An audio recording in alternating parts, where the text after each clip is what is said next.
नमस्कार दोस्तों, सभी पेंशन धारकों का स्वागत करते हैं एक बार फिर से हमारे इस YouTube चैनल पर।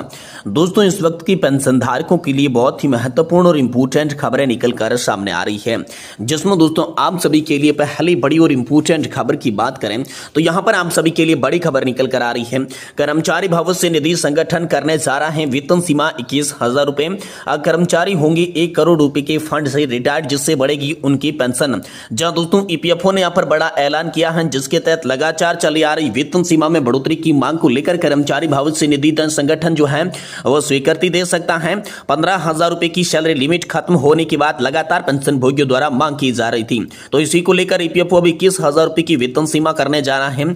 तो कैसे और कितना लाभ मिलेगा और पेंशन की कितनी बढ़ोतरी होगी, इसके बारे में दोस्तों आज की इस वीडियो के अंदर बात करेंगे। साथ ही साथ दोस्तों आप सभी के लिए बात करने वाली है, सरकार ने EPF, ESIC और NPS पर जारी की है ताजा रिपोर्ट। अब पेंशन को लेकर होंगे सभी हैरान। तो आखिरकार सरकार ने नेशनल पेंशन सिस्टम, ESIC बीमा योजना और साथ ही EPF पेंशन फंड पर आखिरकार क्या बड़ा ताजा रिपोर्ट जारी की है, इसके बारे में भी आज की इस वीडियो के अंदर संपूर्ण रूप से जानकारी आप सभी को दी जाएगी। वहीं दोस्तों यहां पर बात करेंगे न्यू पेंशन में केंद्रीय कर्मचारियों को मिलेगी 27,000 रुपए की पेंशन। 23 लाख कर्मचारियों को मिलेगा इसका लाभ। तो आखिरकार 27,000 रुपए की पर मंथ आपको पेंशन किस तरीके से देखने को मिलेगी, 23 लाख कर्मचारियों को किस तरीके से लाभ होगा, इसके बारे में बात करेंगे, क्योंकि यूनिफाइड पेंशन स्कीम को लेकर आप सभी के लिए बड़ा अपडेट आ चुका है। तो संपूर्ण जानकारी पेंशन धारकों से जुड़ी तमाम बड़ी खबरों की आज की इस वीडियो के अंदर देने की कोशिश करेंगे। इसलिए आपसे निवेदन रहेगा कि दोस्तों वीडियो को आप लास्ट तक देखिएगा। साथ ही चैनल पर नए हैं तो दोस्तों चैनल को भी सब्सक्राइब जरूर कर दीजिएगा। तो चलिए बिना किसी देरी के यहाँ पर पेंशन धारकों से जुड़ी तमाम बड़ी खबरों की जानकारी इस वीडियो के अंदर सही सटीक और तथ्यों पर आधारित जान लेते हैं। जी हां दोस्तों, पहली बड़ी खबर की बात करें तो कर्मचारी भविष्य निधि संगठन करने जा रहा है वेतन सीमा 21,000 रुपए। अब कर्मचारी होंगे 1 करोड़ रुपए के फंड से रिटायर्ड। जी हां दोस्तों, EPFO की ओर से EPF पेंशन योजना के फंड पर अटक रही वेतन सीमा को लेकर बड़ा अपडेट आ चुका है। सरकारी कर्मचारी भविष्य निधि संगठन और कर्मचारी पेंशन योजना के तहत ग्राहकों के योगदान की सीमा बढ़ाने पर विचार कर रहा है। फाइनेंशियल एक्सप्रेस की रिपोर्ट के अनुसार केंद्रीय मंत्री मनसुख मांडविया ने इस पर विचार व्यक्त करते हुए कहा है कि वर्तमान में वेतन सीमा 15,000 रुपए से बढ़ाकर 21,000 रुपए की जा सकती है। तो चलिए कर्मचारी भविष्य निधि संगठन की वेतन सीमा पर क्या नया अपडेट जारी किया, चलिए आपको बताते हैं। सबसे पहले बात करते हैं EPFO की मौजूद अंशदायी प्रणाली के बारे में। वर्तमान में यदि किसी कर्मचारी की मासिक आय 15,000 रुपए या उससे कम है तो उस पर कर्मचारी भविष्य निधि संगठन के नियम लागू होते हैं। कर्मचारी और नियोक्ता दोनों ही वेतन का 12% योगदान करते हैं। नियोक्ता के 2 भाग विभाजित किए जाता है। 8.33% कर्मचारी पेंशन योजना में, शेष 3.67% भविष्य निधि में चला जाता है। उदाहरण के तौर पर यदि किसी कर्मचारी का वेतन 15,000 रुपए प्रति माह है तो EPF खाते में कर्मचारी योगदान के अनुसार 1,800 होगा और नियोक्ता का योगदान 550 रुपए, जबकि कर्मचारी पेंशन योजना के लिए 1,249 रुपए का योगदान यहाँ पर दिया जाएगा। तो नई अंशदायी सीमा और संभावित प्रभाव इसके लिए क्या रहने वाली है, तो सरकार की योजना के अनुसार वेतन सीमा को 21,000 रुपए तक बढ़ाया जा सकता है। इस बदलाव से कर्मचारी भविष्य निधि संगठन में योगदान और पेंशन फंड का निवेश भी बढ़ जाएगा। यदि सीमा बढ़ती है तो कर्मचारी का योगदान 2,520 रुपए का होगा, नियोक्ता का EPF में योगदान 770 रुपए होगा और कर्मचारी पेंशन योजना के अंदर योगदान यहाँ पर 1,750 रुपए हो जाएगा। वहीं EPFO की ब्याज और बढ़ी हुई आय के बारे में बात करें, यदि कर्मचारी 23 वर्ष की उम्र में कर्मचारी भविष्य निधि संगठन योजना के तहत मासिक 15,000 रुपए की आय में निवेश शुरू करता है तो उसे 35 वर्षों तक रखता है तो कुल मिलाकर यहाँ पर 71.55 लाख रुपए प्राप्त कर सकता है। जैसे 8.25% की ब्याज की दर से गणना की जाए तो 260 रुपए 84 यहाँ पर चक्रवर्ती ब्याज आप सभी के लिए हो जाता है। अगर वेतन सीमा को 21,000 रुपए किया जाता है तो संभावित कुल राशि 1 करोड़ हो जाती है, जिसमें ब्याज के रूप में 85 लाख रुपए शामिल होंगे। इस प्रकार वेतन वृद्धि के साथ कर्मचारी अतिरिक्त 28 लाख दोस्तों 45,000 रुपए अतिरिक्त कमा सकता है। और वहीं दोस्तों बात करें तो EPFO ने निकासी की सीमा में भी आप सभी के लिए वृद्धि कर दी है।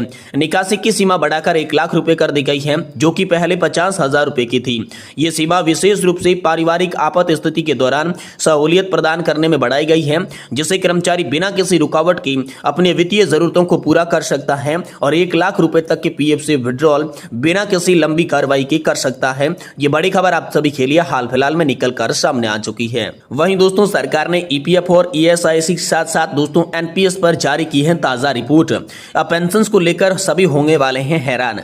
जी हां दोस्तों, कर्मचारी भविष्य निधि संगठन, कर्मचारी राज्य बीमा और राष्ट्रीय पेंशन योजना यानी कि एनपीएस से संबंधित एक महत्वपूर्ण रिपोर्ट जारी की गई है।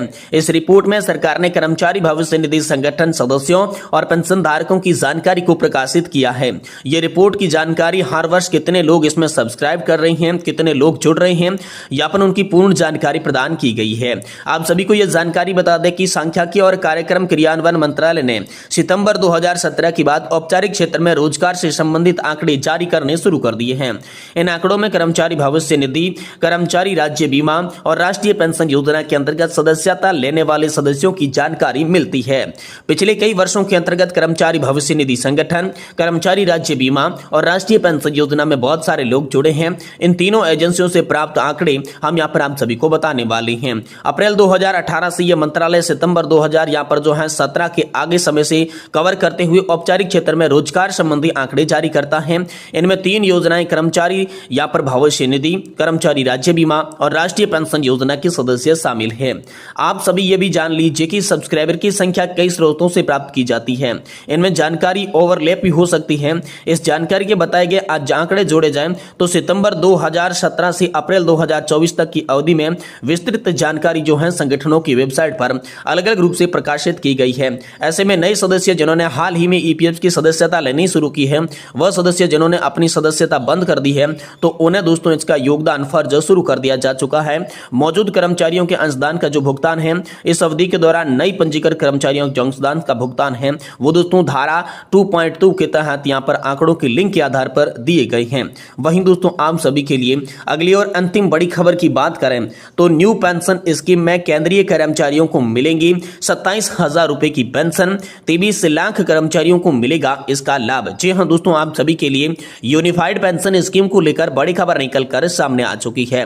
केंद्र सरकार ने हाल ही में यूनिफाइड पेंशन स्कीम को मंजूरी दी है, जिससे 23 लाख केंद्रीय कर्मचारियों को विशेष लाभ प्राप्त होंगी। इस नई पेंशन योजना के जरिए सरकारी कर्मचारियों और उनके परिवारों को आर्थिक सुरक्षा देने की दिशा में महत्वपूर्ण कदम उठाया गया है। आज के दोस्तों इस वीडियो के अंदर हम 5 प्रमुख बिंदुओं से समझेंगे कि यूनिफाइड पेंशन स्कीम क्या है, इसमें कर्मचारियों को लाभ कैसे होगा। तो चलिए यूनिफाइड पेंशन स्कीम के बारे में अधिक जानकारी विस्तार से जानते हैं, ताकि कर्मचारियों को पता लग सके कि कैसे 27,000 रुपए की पेंशन हर महीने वो प्राप्त कर सकती हैं। पहला है दोस्तों पेंशन की गारंटी। यूनिफाइड पेंशन स्कीम के तहत कम से कम 10 साल तक सेवा प्रदान करने वाले कर्मचारियों को रिटायरमेंट के बाद निश्चित पेंशन मिलेगी। यदि कोई कर्मचारी 25 साल तक सेवा करता है तो उसे आखिरी 12 महीनों की मूल वेतन का 50% प्रतिमाह पेंशन के रूप में दिया जाएगा। दूसरा है पारिवारिक पेंशन की सुविधा। अगर किसी कर्मचारी की सेवा के दौरान मृत्यु हो जाती है तो उनके आश्रितों को मृत्यु से पहले पेंशन का 60% प्रतिमाह रूप में मिलेगा। यह व्यवस्था कर्मचारी के परिवार को आर्थिक स्थिरता प्रदान करेगी। वहीं तीसरा है न्यूनतम पेंशन की गारंटी। ये यूनिफाइड पेंशन स्कीम उन सभी कर्मचारियों को न्यूनतम 10,000 रुपए प्रतिमाह पेंशन प्रदान करेगी जिन्होंने कम से कम 10 साल की सेवा पूरी की है। यह न्यूनतम आय सुनिश्चित करेगी और रिटायरमेंट के बाद कर्मचारियों को उचित जीवन यापन भी इससे मिल सकेगा। वहीं चौथा है ग्रेजुएटी का भुगतान। रिटायरमेंट पर कोई भी कर्मचारी उनके वेतन और महंगाई भत्ते का 10% हर 6 महीने के सेवा काल के लिए ग्रेजुएटी के रूप में दिया जाएगा। यह भुगतान पेंशन राशि पर कोई भी प्रभाव नहीं डालेगा। वहीं पांचवा है विशेषताएं और महंगाई राहत। यूनिफाइड पेंशन स्कीम में पेंशन की गणना रिटायरमेंट के पहले कर्मचारी के मूल वेतन के 50% के आधार पर की जाएगी।